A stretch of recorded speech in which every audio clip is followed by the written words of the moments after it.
মনে আছে রথযাত্রার আগে আমি এই মাটির সরার ওপরে এই সুন্দর জগন্নাথ দেবতা বানিয়েছিলাম। তো তোমরা আমাকে অনেকেই বলেছিলে এইটার একটা লং ভিডিও পোস্ট করতে।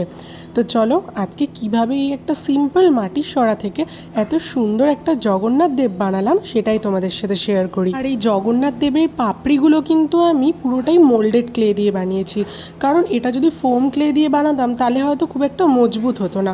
আর এখানে আমি একটা হোল রেখেছি যাতে আমি এটা কোনো দরজার সামনে বা কোনো পেরেকে খুব ভালো মতো ঝুলিয়ে দিতে পারি। আমি কিন্তু এই মাটির সরাটা আমাদের নৈহাটিরই একটা দর্শকর্মা দোকান থেকে কিনেছি। আমি মোট দুটো সরা কিনেছিলাম, তো একটা আজকে আমি ইউজ করবো আর একটা রেখেছি অন্য কোনো ক্রাফটের জন্য। আমি এই সরাটাকে প্রায় সারা রাত কিন্তু আমি জলের মধ্যে ভিজিয়ে রেখেছিলাম, আর নেক্সট দিন সকালবেলা এটাকে আমি খুব ভালো মতো শুকিয়ে আর কিছুক্ষণ রোদ্দুরে দিয়ে নিয়েছিলাম। আর এটার সাদা বেসটা করার জন্য কিন্তু আমি সাদা ফেব্রিক ইউজ করেছি। তোমরা কিন্তু এর জায়গায় জেসও ইউজ করতে পারো। এবার আমি এর ওপরে পেন্সিল দিয়ে খুব ভালো মতো আউটলাইনটা ড্র করে নিই। তোমরা কিন্তু চাইলে এখানে একটু কম্পাস বসিয়ে একটু মেপে নিতে পারো, কারণ কিছু কিছু সময় এরকম গোল সারফেসের ওপর আঁকতে গিয়ে না একটু ব্যাকা হয়ে যেতে পারে। তো এবার চলো রং করার পালা। তখন আমি এটাকে রং করছিলাম সাদা বেসের ওপরে, তখন আমার একটা টাইমে মনে হয়েছিল এটাকে বলরাম রাখলেও কিন্তু খারাপ লাগবে না, কারণ আমি কিন্তু জগন্নাথ এর আগে অনেক বানিয়েছি বা অন্যান্য ইউটিউব ভিডিওতে আমি অনেককেই দেখেছি যে জগন্নাথ দেবী বানাতে। বলরাম কিন্তু বানায়, হয়তো সাথে বানায় একসাথে, কিন্তু শুধু আলাদা করে বানায় না। তো প্রথমে একবার ভাবলাম ওরকম বানাবো, কিন্তু তারপর ভাবলাম না, যেটা মন থেকে ঠিক করেছি সেটাই বানাই, আর ওটা নয় অন্য দিন ট্রাই করব।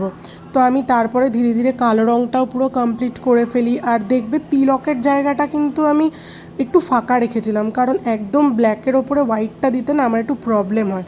তো আমি বললাম এটা আপাতত রাখি, আর একটু যেটুকু ব্যাকা ব্যাকা হয়েছে ওটা আমি সাদা রঙ দিয়ে একটু ঠিকঠাক করে নেবো। আমি যখন এটা বানিয়েছিলাম তখনই কিন্তু আমি লং ভিডিওটা শ্যুট করে রেখেছিলাম, ভেবেছিলাম এটা আমি রথের আগেই পোস্ট করব, কিন্তু একদমই এডিট করার আমি টাইম পাইনি।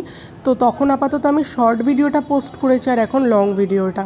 আর দেখো ঠিক এই রকমভাবে না আমি এখানে ওই মোল্ডেড ক্লেটা খুব ভালো মতো মেখে নিয়েছি। তো এবার পাপড়ি করার জন্য আমি মোটামুটি অনেকগুলোই পিস করে নিয়েছিলাম, কিন্তু আমার লাস্টে না দুটো পাপড়ি বেঁচে গেছিলো। তো এবার দেখো আমি ঠিক যেভাবে পাপড়িগুলো বানাচ্ছি তোমরাও কিন্তু ঠিক একইভাবে পাপড়ি বানিয়ে নেবে। এরপরে আমি নিচে পাপড়িগুলোকে খুব ভালো মতো সাজিয়ে মানে গোল করে রেখেছিলাম, আর এর ওপর দিয়ে আমার জগন্নাথ দেবটা আমি আস্তে করে বসিয়ে দিয়েছি।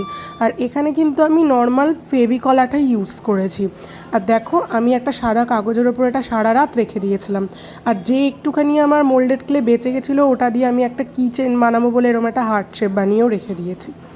এরপরে পরের দিন সকালে একদম ভালো মতো শুকিয়ে যাওয়ার পরে আমি কিন্তু পাপড়িগুলো খুব সুন্দর করে রং করে নিচ্ছি। আমি কিন্তু এই জগন্নাথ দেবের লুকটা চেয়েছিলাম যে একেবারে যেন মনে হয় একটা পদ্ম ফুল ফুটেছে তার মধ্যে থেকে জগন্নাথ দেবকে দেখা যাচ্ছে। তো দেখো রং করার পর আমার এই জগন্নাথ দেবটা কতটা সুন্দর হয়েছে।